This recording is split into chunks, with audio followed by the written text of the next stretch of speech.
చూశాడో ఇక్కడ ఇంకొక భక్తుని గురించి కూడా మనం చూద్దాం. దేవుని బిడ్డారా, జకర్యా రాసినటువంటి గ్రంథములో కొన్ని మాటలు మనం చూద్దాం.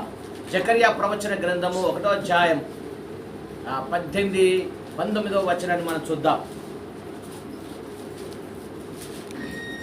అప్పుడు నేను తేరి చూడగా 4 కమ్ములు కనబడెను.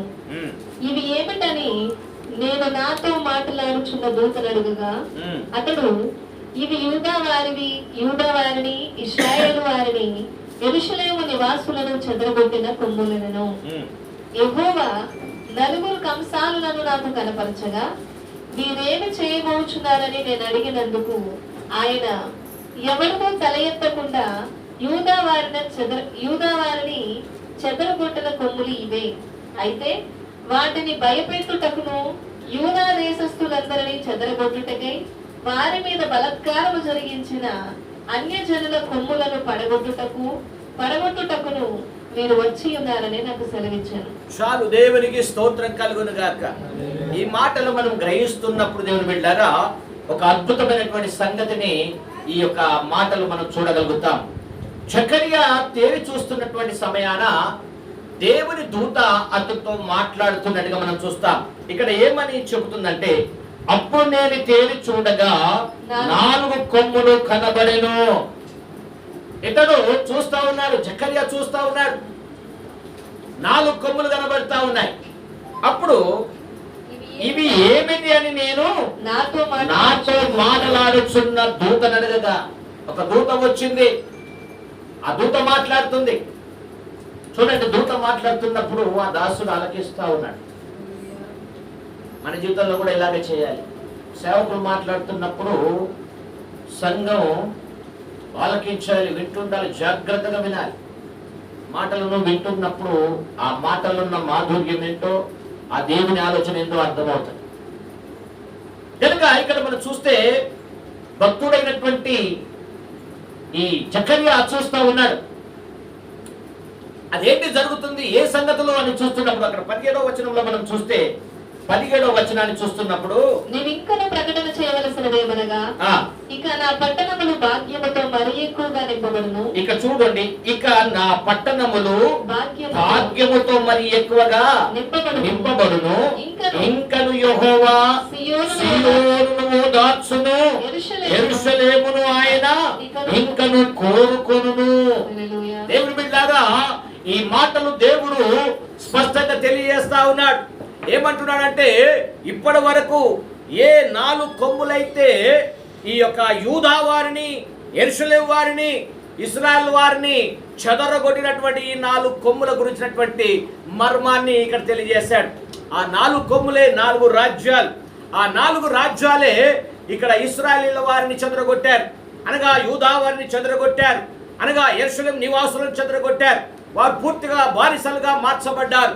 ఈ రాజ్యాలలో ఈ 4 రాజ్యాలు ఇశ్రాయేలు వారందరూ కూడా చెదరగొట్టబడి వారు బానిసలుగా వెళ్ళిపోయినట్టుగా మనం చూస్తా ఉన్నాం. అయితే దేవుని యొక్క ప్రవచనం ఏంటంటే, ఇక్కడ చెప్తున్నాడు అన్నమాట. 17వ వచనంలో అంటున్నాడు, నా పట్టణములు భాగ్యముతో మరీ ఎక్కువగా నింపబడును అని చెప్తా అంటాడు. ఇంకను యెహోవా సీయోనును ఓదార్చును, యెరూషలేమును ఆయన ఇంకను కోరుకొనును. దేవునికి స్తోత్రం కలుగును గాక. యెరూషలేమును ఎందుకు కోరుకుంటున్నాడు? యూదా వారిని ఎందుకు కోరుకుంటున్నాడు? వారిని 4 రాజ్యాలు చెదరగొట్టాయి. ఈ 4 రాజ్యాలలో వారు బానిసలుగా మార్చబడ్డారు. వారు దేవుని సన్నిధికి రావలసిన వారు, దేవుని మందిరంలో ఉండవలసిన వారు, దేవునికి ప్రతిరోజు బలులు అర్పించవలసిన వారు, దేవుని ప్రత్యక్షతను వారు ప్రతిదినము చూడవలసిన వారు, దేవుని ఆలోచనను గ్రహించవలసినటువంటి దేవుని ప్రజలను దుష్టుడైన అపవాది, అంధకార చీకటి దేవుని ప్రజలైనటువంటి వారి మీద దాడి చేయడం ప్రారంభించి ఒక రాజ్యాన్ని స్థాపించారు. సాతాను ఒక రాజ్యాన్ని స్థాపించింది. మొదటి రాజ్యం అది బబులోను రాజ్యం. ఆ బబులోను రాజ్యమే అధికారం కలిగిన రాజ్యముగా ఏర్పరచబడి ఇశ్రాయేలు వారందరినీ కూడా వారి బానిసత్వంలో తీసుకుపోయింది. ఇశ్రాయేలు 12 గోత్రాల ప్రజలందరూ కూడా ఆ రాజ్యంలో బానిసలుగా ఉన్నారు. ఆ బానిస బ్రతుకులో సాగుతూ ఉన్నారు. స్వతంత్రము లేదు, నెమ్మది లేదు, స్వేచ్ఛ లేదు, ఒక నిజమైన ఆరాధన లేదు, ఒక ఆత్మీయ దర్శనంలో వారు ముందుకు వెళ్ళడం లేదు. ఒక భయంకరమైనటువంటి పరిస్థితి వారిని దాపరించగా వారెంతో కృంగిన స్థితిలో ఉన్నారు. ఆ బబులోను రాజు వారిని చాలా కఠినంగా హింసిస్తున్న సమయాన దేవుడు అక్కడ ఒక మంచి దైవజనుని నిలబెట్టాడు. ఆ బబులోను పట్టణంలో నిష్ఠ కలిగినటువంటి వ్యక్తిని నిలబెట్టాడు. అతని పేరే దానియేలు. అతడు ఆ యూదా ఇశ్రాయేలు వారందరూ కూడా ప్రత్యేకతను కోల్పోయి, ఒక నిష్ఠను కోల్పోయి, వారు దేనికి సాగిలపడుతున్నారో దానికి సాగిలపడుతున్నారు, దేనికి చేయకూడదు దాన్ని చేస్తూ ఉన్నారు, ఏది తినకూడదు అది తింటున్నారు. దేవునికి విరుద్ధమైన కార్యాలలో వారు అక్కడ బందీలుగా మార్చబడ్డారు. కానీ దానియేలు మనం చూస్తే నిష్ఠ కలిగిన వ్యక్తి, దేవునికి ప్రార్థన చేస్తున్నాడు. యెరూషలేము తట్టు కిటికీ ద్వారాలు ఓపెన్ చేసి యెరూషలేము తట్టు చూస్తూ ఆయన ఏం చేస్తున్నాడు? ప్రతిరోజు ప్రార్థన చేస్తూ ఉన్నాడు. బబులోను రాజ్యంలో ఒక శాసనం ఉంది, ఎవరు కూడా జీవం గల దేవునికి ప్రార్థన చేయకూడదు. అక్కడ మీరు ఇష్టం వచ్చినట్టుగా భోజనాలు చేయకూడదు. రాజు నియమించిన భోజనాలు మాత్రం చేయాలి. అక్కడ ఉన్నాయండి శాకాహారాలు. ఏం ఆహారాలు? ఏం భోజనం? మాంసాహారాలు. వాళ్ళందరూ మాంసాహారాలు తింటున్నారు.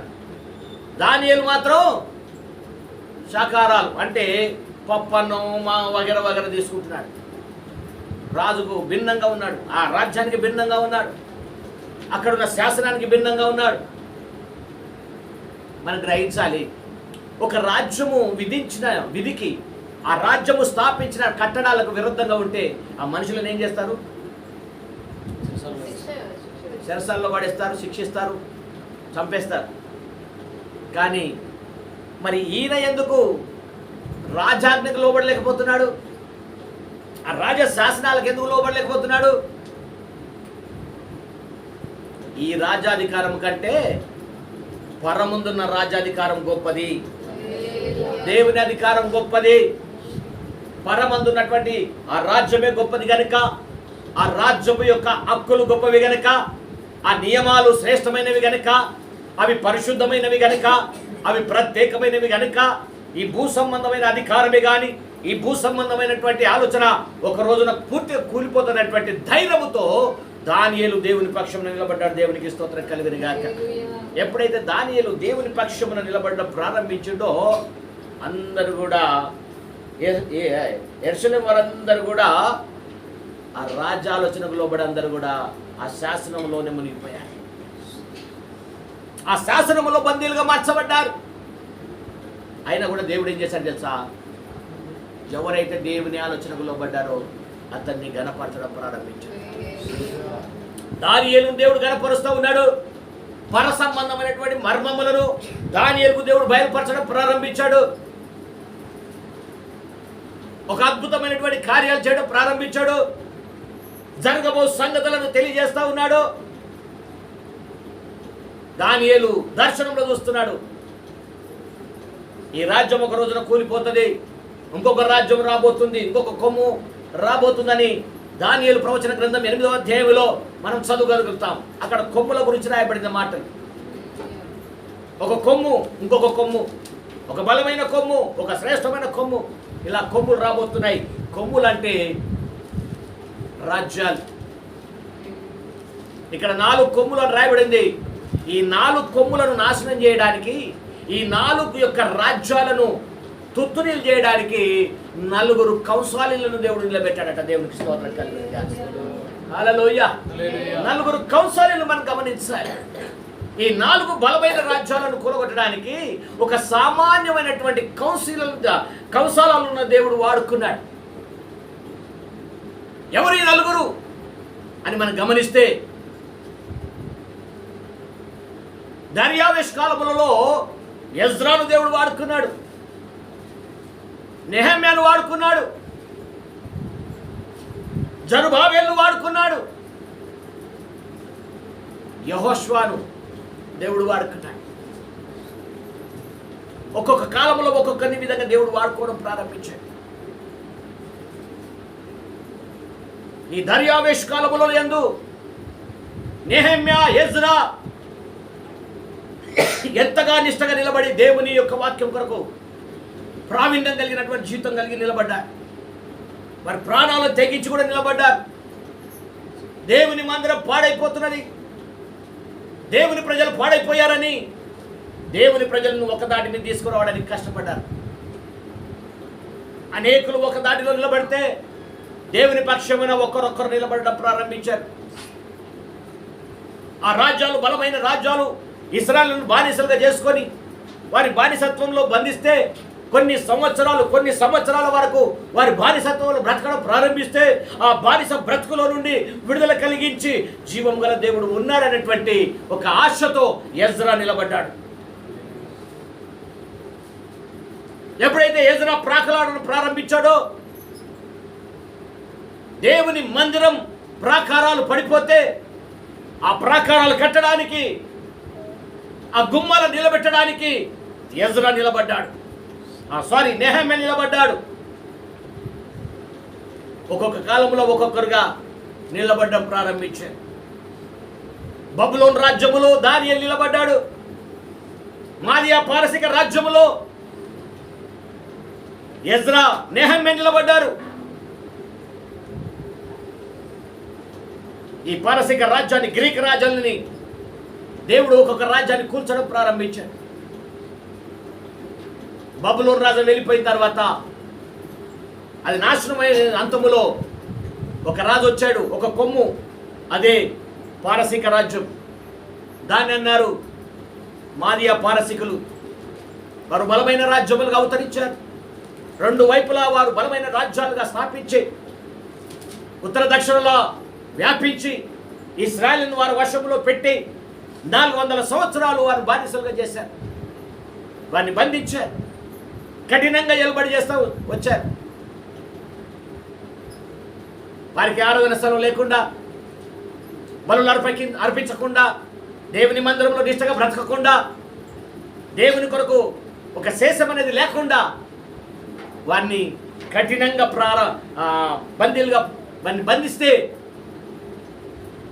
ఒక్కొక్క సమయంలో దేవుడు ఒక వ్యక్తిని నిలబెట్టుకున్నాడు.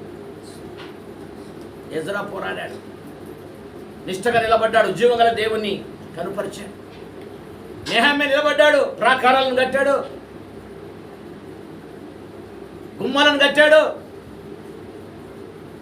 నెహెమ్యా ఎంతగా నిష్టగా ముందుకు వెళ్తే అంత శత్రువులని కృంగజేయడం ప్రారంభించాడు. శత్రువులను కృంగజేయడం ప్రారంభించాడు. శత్రువులు వారి మీద దాడి చేయడం ప్రారంభించారు. అయినా దేవుడు అంచెలంచెలుగా వారి పక్షంలో నిలబడి వారిని ముందుకు నడిపించడం ప్రారంభించాడు. శత్రువు కనబడుతున్నాడు, దేవుని ప్రజలు కనబడడం లేదు. శత్రువే తన బలంతో ముందుకు కనబడుతున్నాడు, కానీ దేవుడు తన పని ఎలా జరిగిస్తున్నాడో కనబడడం లేదు. పూర్తిగా ఆ రాజ్యాలను అంతం చేయడం ప్రారంభించాడు. ఒక్కొక్క రాజ్యం అలాగ అంతమైపోతా ఉంది. ఆఖరిగా ఒక బలమైన రాజ్యం, 4వ రాజ్యమే రోమా సామ్రాజ్యం. మొదట బబులోను రాజ్యము, రెండవది మాదియా పారసిక రాజ్యము, మూడవది గ్రీకు రాజ్యము, 4వది రోమా సామ్రాజ్యం. ఇవి బలమైన రాజ్యాలు. ఈ బలమైన రాజ్యాలను పూర్తిగా నాశనం చేయటానికి దేవుడు ఎజ్రా, నెహెమ్యా వీరు ఒకటే కాలంలో పోరాటం చేస్తూ వారిని సాగడం ముందుకొచ్చారు. గ్రీక్ రాజ్యం వచ్చినప్పటికీ జరుబాబేలు ప్రధాన యాజకుడైన యెహోషువ నిలబడడం ప్రారంభించాడు. యెహోషువాలు ఇద్దరండి. మోషే తర్వాత నాయకత్వం చేసిన యెహోషువ వేరు, ఈ యెహోషువ వేరు. ఈయన ప్రధాన యాజకుడైన యెహోషువ. వీరు జరుబాబేలు, యెహోషువ ఇద్దరు బలమైన దేవుని సాధనములుగా వాడబడుతూ ఉన్నారు, దేవుని పనిముట్లుగా వాడబడుతున్నారు. ఎప్పుడైతే సాతాను ఓర్వలేక ప్రధాన యాజకుని మీద నింద మోపడం ప్రారంభిస్తున్నాడు సాతాను. ప్రధాన యాజకుని చూసి, నువ్వు మైల బట్టలు గలవాడవు, నువ్వు పనికిరావు, నీ దగ్గర ఏ మంచి లేదు, నువ్వు యోగ్యుడవు కావు అని ఆయన ఏలుబడిలో ఆ ప్రధాన యాజకుడైన యెహోషువ మీద నిందలేయడం ప్రారంభించాడు. దేవుడు అంటున్నాడు, ఇతడు దగదగదగా మెరియుచున్న దూత వలె కనబడుతున్నాడని దేవుడు చెప్తున్నాడు. సాతానందుడే నీ బట్టలు మంచి కావు, నువ్వు మంచోడు కాదని సాతాను వేలం చేస్తుంది. నీ జీవితం మంచిది లేదు, నీ బట్టలని మైల బట్టలని సాతానుడు ఏలం చేస్తున్నాడు. దేవుడు అంటున్నాడు, నువ్వు దగదగ మెరియుచున్న దేవదూత వలె కనబడుతున్నావు. దేవుని బిడ్డలారా, మన జీవితంలో ఈ ప్రత్యేకతను కాపాడుకోవాలి. దేవుడు మనకు పేరు పెట్టాలి, మన గురించి దేవుడు మాట్లాడాలి. లోకంలో ఎందరో నిన్ను అవమానపరచచ్చు, అనేకులు నిక్షత్రులుగా మారచ్చు, నీ వారి నిన్ను ఏలం చేయొచ్చు, నీ వారి నిన్ను చెడ్డ మాటలు పలకొచ్చు, నీ మీద చెడ్డగా మాట్లాడవచ్చు. నువ్వు మంచిదానవు కాదు, నువ్వు మంచోడివి కాదు, నీ భావనలు మంచివి కాదు, అసలు నీ బుద్ధే మంచిది కాదని నిన్ను ఎన్ని రకాలుగా అవమానపరిచినా దేవుని విషయంలో నువ్వు నిందారహితంగా ఎప్పుడైతే నిలబడడం ప్రారంభిస్తావో, దేవుని సంకల్పములో నువ్వు ఎప్పుడైతే నిందారహితంగా నిలబడడం ప్రారంభిస్తావో, దేవుడు పరలోకం నుంచి సాక్ష్యం ఇస్తాడు నీ గురించి. మీరు మంచివారు, యథార్థవంతులు, నీతిమంతులు, వీరిని నేను చూశాను అని దేవుడు నీ గురించి, నా గురించి సాక్ష్యం ఇవ్వాలి. లోకం ఎప్పుడైతే మనకు విరుద్ధంగా మారుతుందో దేవుడు మనకు దగ్గరగా వస్తాడు. లోకం మనకు ఎప్పుడైతే దగ్గరగా వస్తుందో దేవుడు మనకు దూరం అవుతూ ఉంటాడు. ఒకటే సిగ్నల్గా జ్ఞాపకం చేసుకోవాలి దేవుని బిడ్డలారా. దేవునికి మనకున్న వ్యత్యాసమును గమనించాలంటే లోకం దూరం కావాలి, లోకాశలు దూరం కావాలి, లోక పద్ధతులు దూరం కావాలి, లోక మర్యాద దూరం కావాలి. ఒక విశ్వాసకి ఇవన్నీ ఎప్పుడైతే దూరం అవుతావో అప్పుడే ఒక నిష్ట కలిగిన జీవితంలో నువ్వు ముందుకు సాగగలుగుతావు. అందుకే అపోస్తలుడైన పౌలు రోమాలో ఉన్న సంఘానికి తెలియజేస్తూ ఉన్నాడు. రోమపత్రిక 12వ అధ్యాయం 2వ వచనాన్ని చూస్తే అక్కడ సంఘానికి తెలియజేస్తున్నాడు భక్తుడు, మీరు ఈ లోక మర్యాదను అనుసరింపక ఉత్తమమును అనుకూలమును సంపూర్ణమునై ఉన్న దేవుని చిత్తమేదో సంపూర్ణంగా ఉన్న ఆ దేవుని చిత్తం ఏమై ఉన్నదో అది పరీక్షించి మీరు తెలుసుకున్నట్లు మీ మనస్సులు మారాలి. ఏం మారాలి? మనస్సు మారాలి. హల్లెలూయా. మనస్సు మారాలి.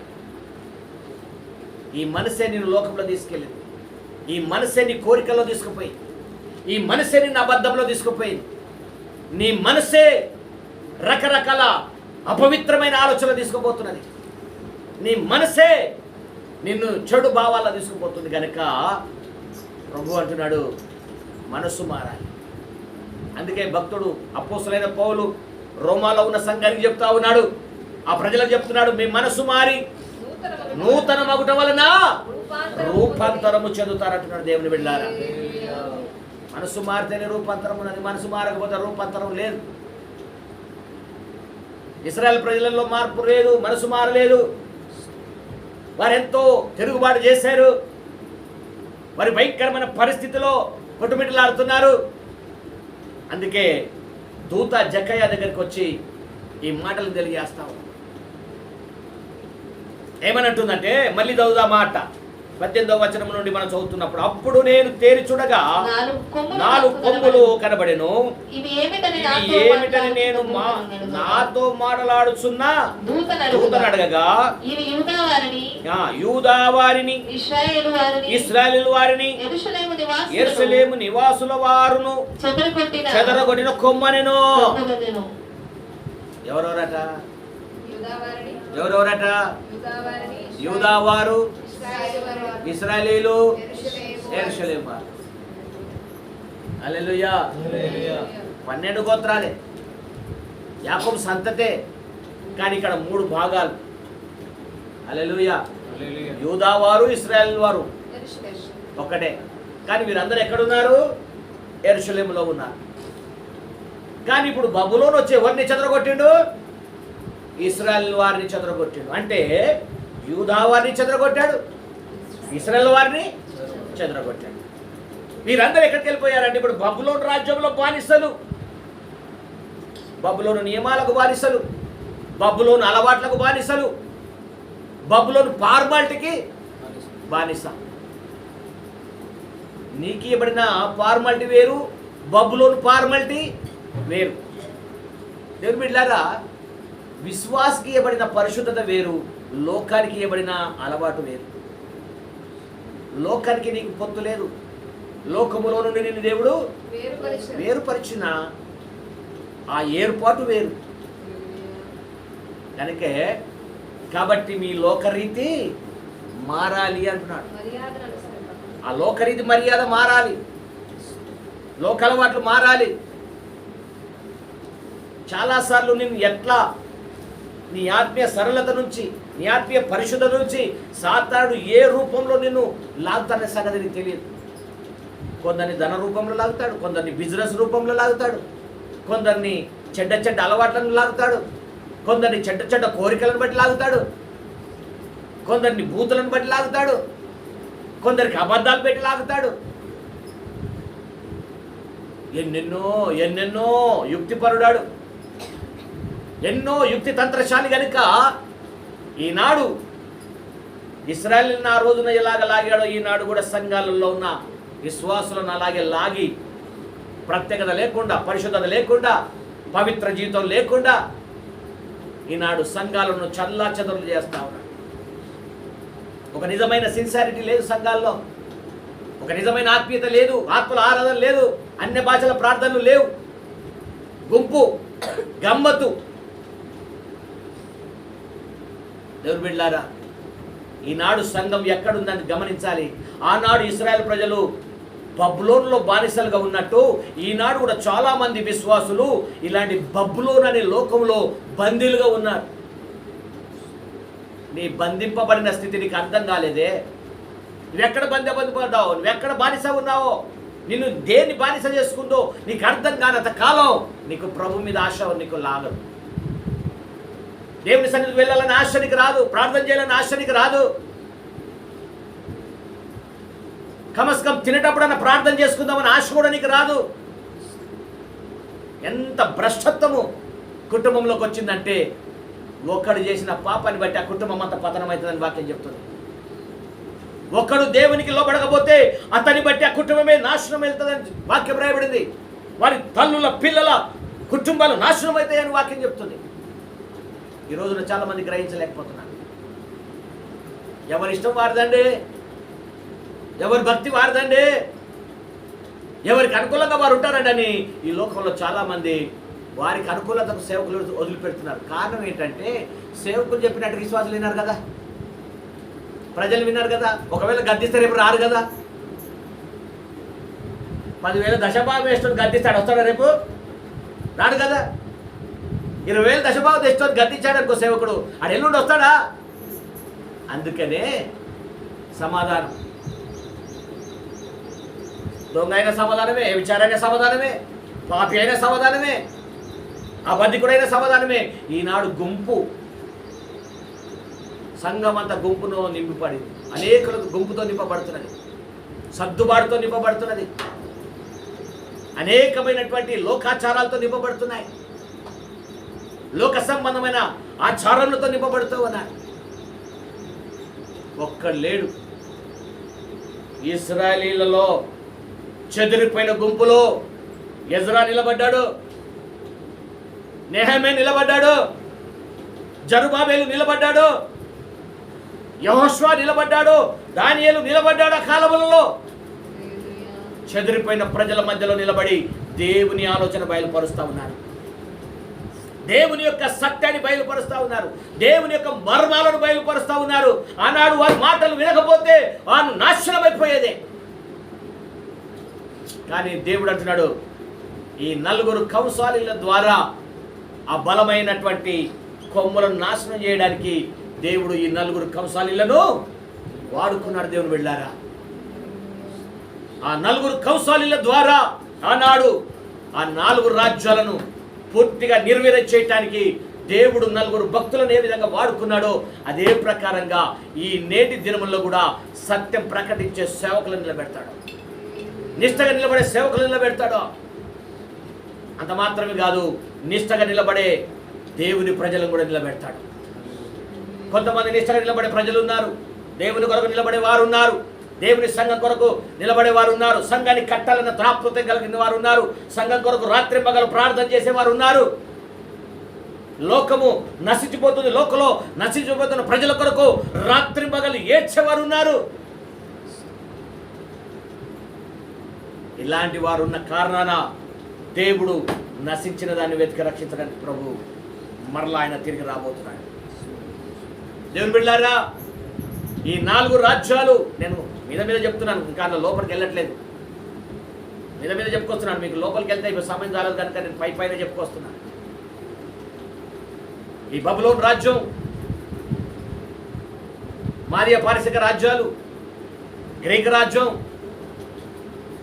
ఈ రోమా సామ్రాజ్యాలు ఒక బలమైన రాజ్యాలుగా అవతరించబడి ఇశ్రాయేలును బాగా ఒత్తిడి తీసుకొని వస్తే వారిని కృంగజేయడానికి ప్రయత్నం చేస్తూ ఉంటే, ఈ 4 రాజ్యాలు అవతరించబడిన అనంతరంలోనే తండ్రి అయిన దేవుడు బలమైన రాజ్యం భూలోకంలో కట్టబట్టకాయ ప్రభువైన యేసుక్రీస్తును భూలోకానికి పంపించాడు.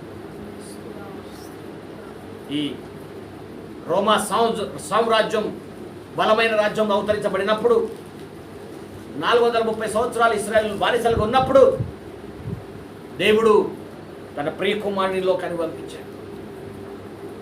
ఆయన వచ్చి తీర్పును గురించి, లోకమును గురించి ఆయన చెప్పాలి పాపమును గురించి బోధిస్తా ఉన్నాడు. హల్లెలూయా. లోకం ఎలాగుందో నేర్పించాడు, పాపం ఎలాగుంటుందో నేర్పించాడు, జరగబో తీర్పు ఎలాగుంటుందో తెలియజేశాడు. ఆఖరిలో ఆయన పునరుద్ధానాన్ని తెలియజేశాడు. హల్లెలూయా. ఆ పునరుద్ధానం గురించి భూలోకంలో తెలియజేసి ఆయన అంటున్నాడు, ఇదిగో నేను మరణించాను, తిరిగి లేచాను కనుక మీరును కూడా మీ పాపముల విషయం మరణించి తిరిగి లేవాలని ప్రభు చెప్పాడు. మరణించి తిరిగి లేవాలి, పాపముల విషయంలో చచ్చిన వారుగా, యేసుక్రీస్తు విషయంలో జీవించిన వారుగా మీరు లేపబడాలని ప్రభు చెప్తే, ఈనాడు ఎవరు చచ్చారో ఎవరు బ్రతకాలో తెలియని పరిస్థితి సంఘాలు. ఆత్మీయ జీవితంలో స్వర్గధనం లేని పరిస్థితి, ఆత్మీయ జీవితంలో నువ్వు తీసుకున్న బాప్తీసానికి ఏమి నిదర్శనమో తెలియదు, ఏంది నీకున్నటువంటి నగ్న సత్యమైన అర్థం కాని పరిస్థితి. ఎంత భయంకరం అండి.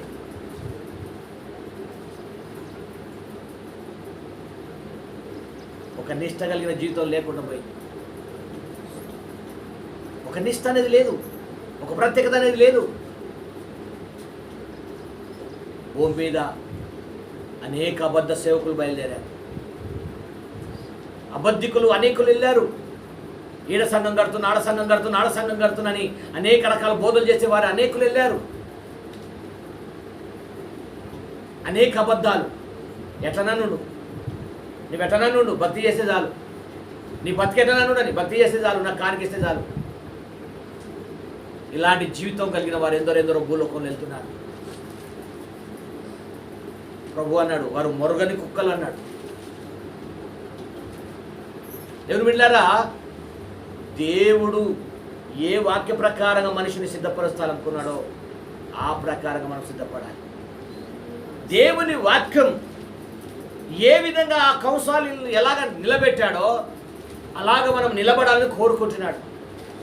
ఆ నిష్ట కావాలట, ఆ ప్రత్యేకత కావాలట, ఆ పరిశుద్ధత కావాలట. ఆ జీవితం కలిగిన వారిని దేవుడు విడిపించాలని కోరుకుంటున్నాడు. విడవక మరవక నిన్ను నిలబెట్టాలని కోరుకున్నాడు. కానీ నీకు దేవుని వాక్యం అర్థం కాదు. ఒకప్పుడు మన పరిస్థితి ఏంటి? పేతురు పత్రికలో రాయబడింది, 2వ అధ్యాయం 9వ వచనం చదివితే, మొదటి పేతురు పత్రికలో మన పరిస్థితి ఏందో అక్కడ చెప్తున్నాడు. ఒకప్పుడు చీకటి అయ్యుంటి మనం, అయితే మీరు ఆ, చీకటిలో నుండి ఆశ్చర్యకరమైన తన వెలుగులోనికి మిమ్మల్ని పిలిచిన వారి గుణాతిశయములను ప్రచురము చేయటానికి నిమిత్తము ఆ, ఏర్పరచబడిన వంశమును ఏదట ఏర్పరచబడిన వంశమును. ఒకప్పుడు మనం ఎవరంట? మన అడ్రస్ ఏంటి? చీకటిలో ఉన్నాం. చీకటిలో ఉన్న మనల్ని ఆశ్చర్యకరమైన ఆయన వెలుగులోనికి తీసుకొచ్చాడు. అద్భుతమైన వెలుగులోనికి తీసుకొచ్చాడు. చీకటి బతుకులు మనవి, చీకటి జీవితం మనది. అలాంటి చీకటి బతుకులో నుంచి, చీకటి జీవితంలో నుంచి ఒక అద్భుతమైనటువంటి వెలుగు అనే యేసుక్రీస్తు మహిమలోనికి, ఆ మహిమ జీవితం మనకు అనుగ్రహించి ఆయన మనను అక్కడ నిలబెట్టాడు. అంటే ఇప్పుడు మనం ఒక వెలుగులోనికి వచ్చాం. వెలుగులో నిలబడిన మనం ఏం చేయాలట? ఆయన మాటలను చెప్పాలట. ఆయన సత్యాన్ని ప్రకటించాలట.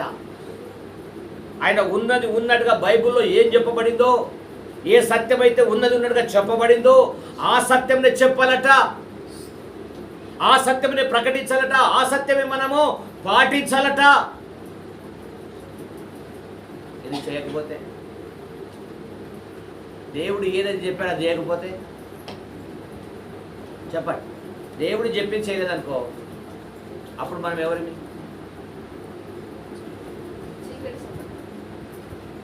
అంతేనా? చీకటి సంబంధం ఏమైనా? ఒకప్పుడు చీకటి, మనం చీకటి నుంచి వెలుగులో తీసుకొచ్చాడు. వెలుగులోకి వచ్చిన తర్వాత కూడా మళ్ళీ చీకటి బ్రతుకు చేస్తే మళ్ళా చీకటి సంబంధం. సంఘం చీకటిలో లేదు.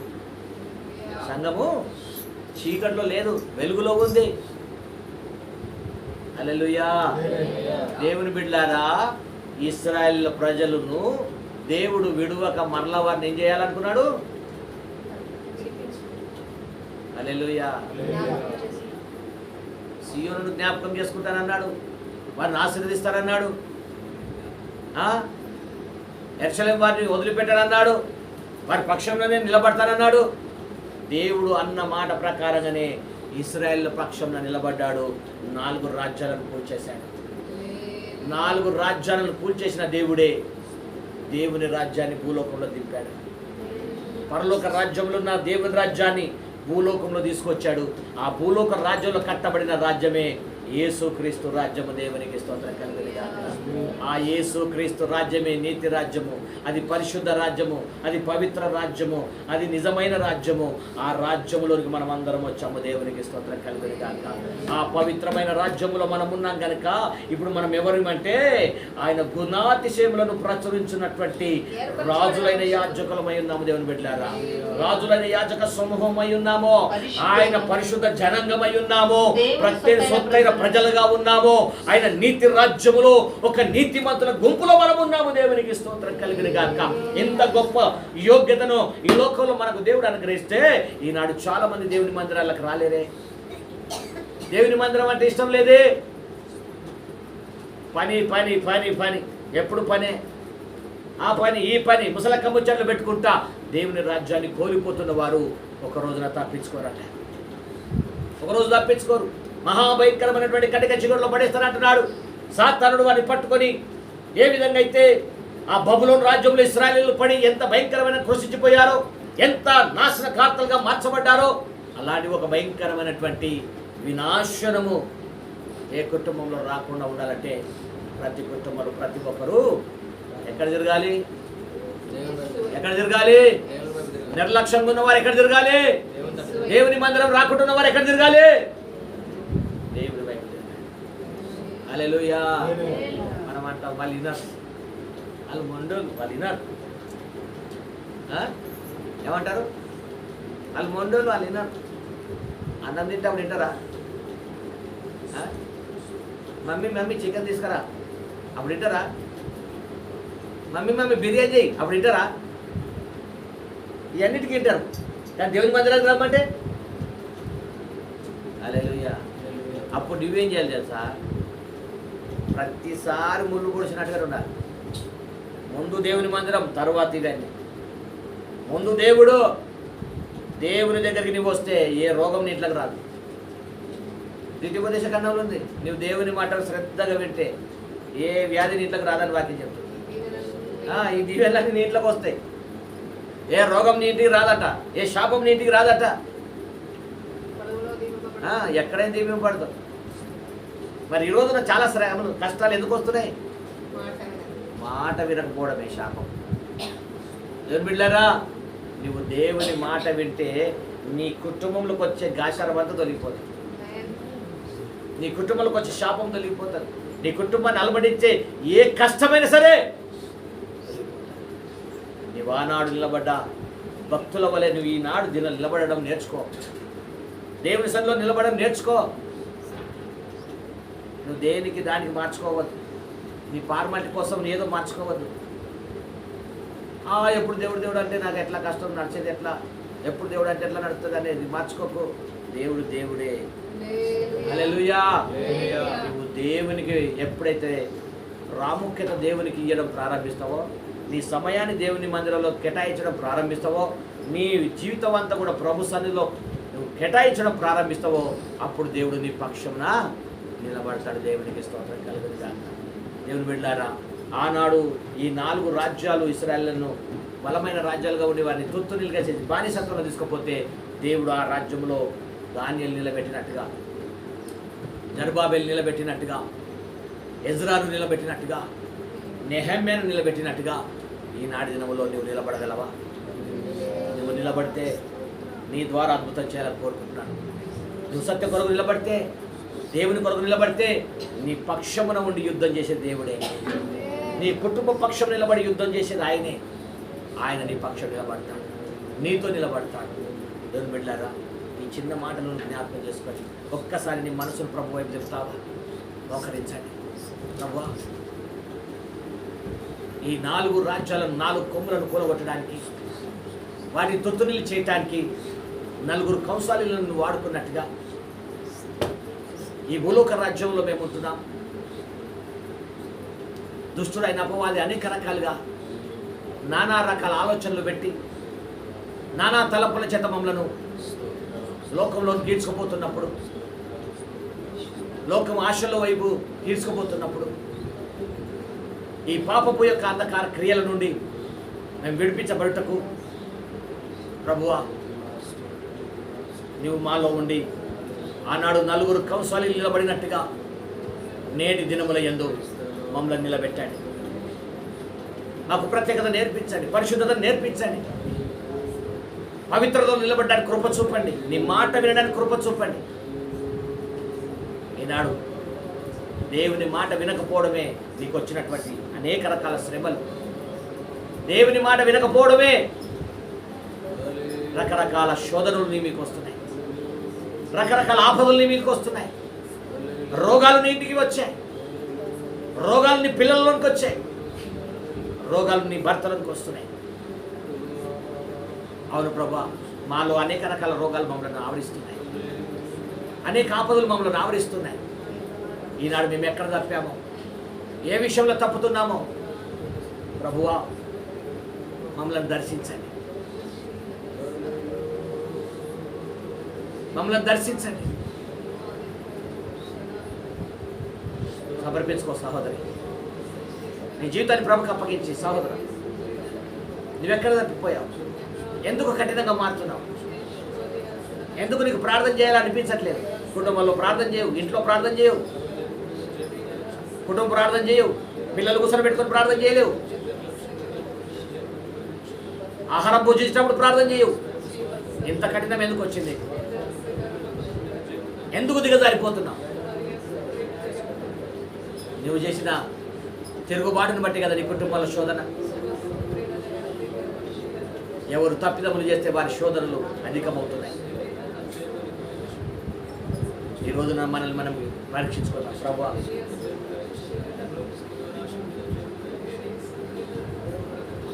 భయంకరమైన రాజ్యాలు, బలమైన రాజ్యాలు వచ్చి ఇశ్రాయేలు రాజ్యాలను కూల్చడానికి ప్రయత్నం చేస్తే, యెరూషలేము వారిని బానిసలుగా చేస్తే, యూదా వారిని ఆశ్రయం చేయడానికి ప్రయత్నం చేస్తే వారి పక్షంలో నువ్వు ఒక్కొక్కరు నిలబెట్టావు. ఆనాడు దినములలో నువ్వు నిలబెట్టావయ్యా. వారి ద్వారా వారికి బుద్ధి తెప్పించాం. ఈనాటి దినములలో ప్రభువా స్వయంగా నీవే వచ్చావయ్యా, స్వయంగా మా పక్షంలో నీవే నిలబడ్డావు. మా అపరాధాలు క్షమించి మా పాపాలను తొలగించి నువ్వు ప్రాణం పెట్టి నువ్వు మా పక్షం నిలబడ్డావయ్యా. ఎవరినో భక్తులు నిలబెట్టలేదు,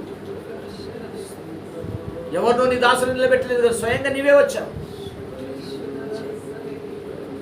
అంతగా మమ్మల్ని ప్రేమిస్తున్న దేవుడవయ్యా, ఎంత గొప్పగా మమ్మల్ని ప్రేమిస్తున్నావు.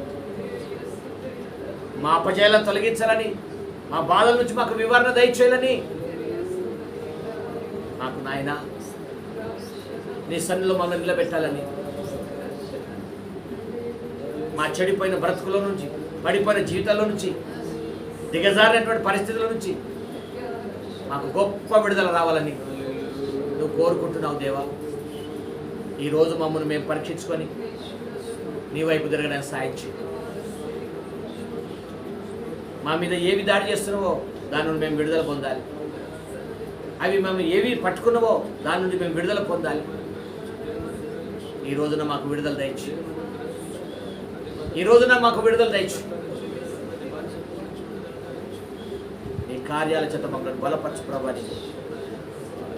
నిన్ను నువ్వే ప్రభుకి అప్పగించుకుంటావు సోదరి.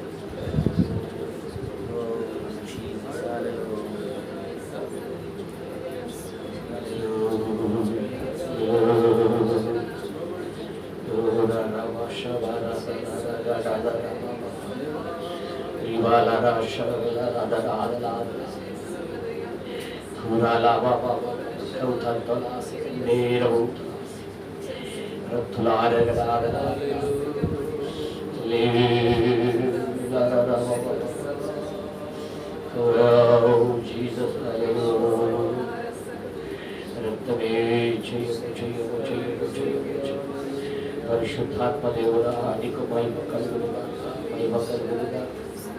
కృప కలిగిన దేవా నీకు వందనాలు.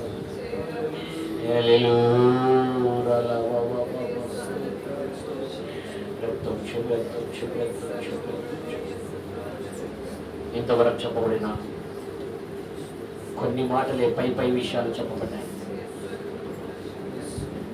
అవి జ్ఞాపకం చేసుకునే ఒకరు ప్రార్థన చేయండి. ఈ 4 రాజ్యాలను 4 కొమ్మలను కూల్చడానికి, ఆ బలమైన రాజ్యాల యొక్క ప్రభావాన్ని తొలగించడానికి ఈ 4 కవసాలను దేవుడు నిలబెట్టాడు. పాత నిబంధన కాలంలో ఒక్కొక్క భక్తుని ఇలా వాడుకున్నానే సంగతి విఫలంగా చెప్పడానికి మరొకసారి ప్రభు సన్నిధిలో మనం మోకరించాలి. మరొకసారి దేవుడి సన్నిధి రావాలి. ఇప్పుడు అంత సమయం లేని కారణాలకు కొన్ని మాటలు చెప్పబడ్డాయి. జ్ఞాపకం చేసుకొని మనం ప్రార్థన చేయండి. స్తోత్రం స్తోత్రం స్తోత్రం స్తోత్రం స్తోత్రం తండ్రి. సకల ఆశీర్వాదముల కారణభూతుడ తండ్రి, మీ పాదాలకు స్తోత్రాలు చెల్లిస్తున్నాను. ఈ మధ్యాహ్న కాల సమయంలో నీ పాద సన్నిధికి వచ్చిన మమ్మల్ని దర్శించి ప్రభువా, ఈ ఆరాధనలో మీరు ఉండి ప్రభువా మీకు స్తోత్రం. మీరు ఆశలు పెట్టి నా హృదయాలకు కావలసిన వాటిని మీరు అనుగ్రహించినందుకు స్తోత్రము. నాయన విన్న వాక్యం విడిచిపెట్టకున్నట్టుగా నా హృదయాన్ని దాచుకొని దాని ప్రకారం జీవించడానికి సరి చేసుకోవడానికి కృప మాకు దయచేయండి. ఈ కడవరి కాలం దినాల మేము బ్రతుకుచున్నాం తండ్రి, మీకు స్తోత్రం. ఎప్పుడో ఏ సమయం మీరు అక్కడ తెలియదు తండ్రి, మీకు వందనాలు. ఆత్మీయ యుద్ధ రంగంలో పోరాటములో ప్రభువా మీకు స్తోత్రములు. అలసిపోకున్నట్లుగా సమస్యలుపోకున్నట్లుగా అయా మీరు అక్కడ కొరకు రాజ్యం కొరకు ఎదురు చూసుకుంటుంది తండ్రి. నా ప్రభువా మీకు స్తోత్రం. అయా ఆధిపతి మాట్లాడినారు మా తండ్రి, మీకు స్తోత్రం. అయా నా తండ్రి ప్రభువా, అయా నిజమే నా తండ్రి మీకు స్తోత్రం. నాయన భక్తిహీనుల క్షేమము చూసినప్పుడు ఆయన మేము ఆశ్చర్యపడమని వేకుల పడుతున్నట్టు వారంతా ధ్యానించడానికి అయా నీ మందిరంలోనికి వచ్చినప్పుడు దేవా వారి కాలు జారి చోట్ల వచ్చి ఉన్నావని నా ప్రభువా, దేవా మీ లేఖనం తెలియజేసి ఉన్నావు మా తండ్రి, మీకు స్తోత్రాలు. నాయన మీ దాసుడు నా తండ్రి ప్రభువా, అయా మీ సన్నిధిలో మొరపెట్టగా నా తండ్రి మీకు స్తోత్రం స్తోత్రం. నాయన నా ప్రభువా, ఆకాశమందులు తప్ప నాకెవరు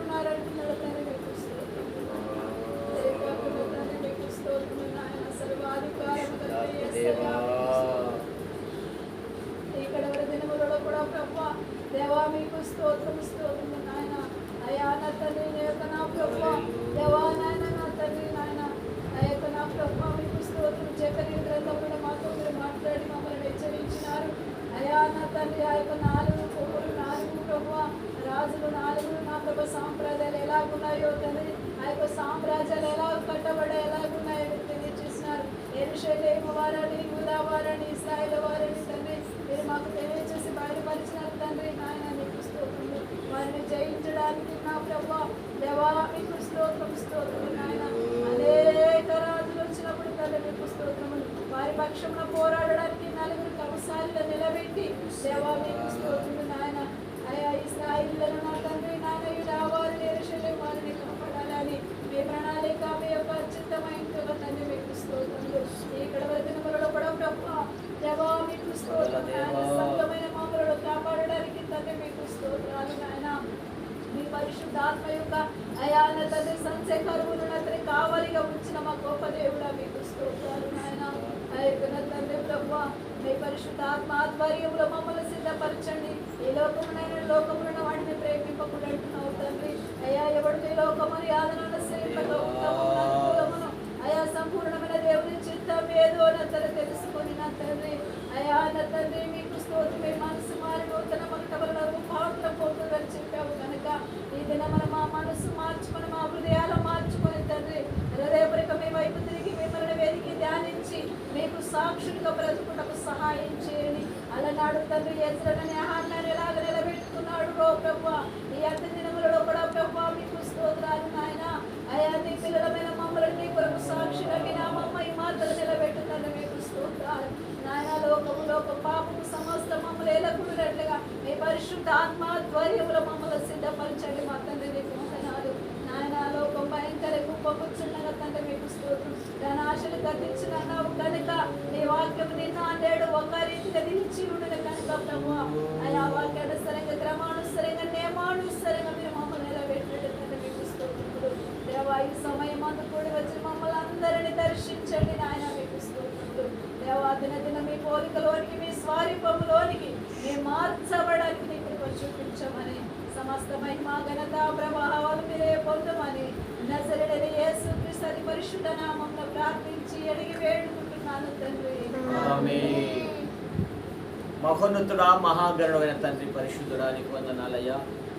ఈ పునరుద్ధాన దినంలో ప్రభువా నీ సంఘమును ఉద్దేశించి ఆయన ఇశ్రాయేలీలా చెదిరిపోయారో 4 రాజ్యాలు వారిని ఏ విధంగా బానిసలుగా చేశాయో అదే ప్రకారంగా నూతన సంఘముగా ఉన్న మమ్మలను నానా రకములైనటువంటి ఒక బలమైన ఆలోచనలు మమ్మల్ని బంధిస్తాయని, నానా విధములైన తలంపులు మమ్మల్ని బంధిస్తాయని ప్రభువా మేము ఎక్కడ బంధించబడ్డా మేము గుర్తెరిగి అయ్యా మీ సన్నిధికి రావాలని కోరుతున్నావు తండ్రి. నీకు వందనాలు ప్రభువా.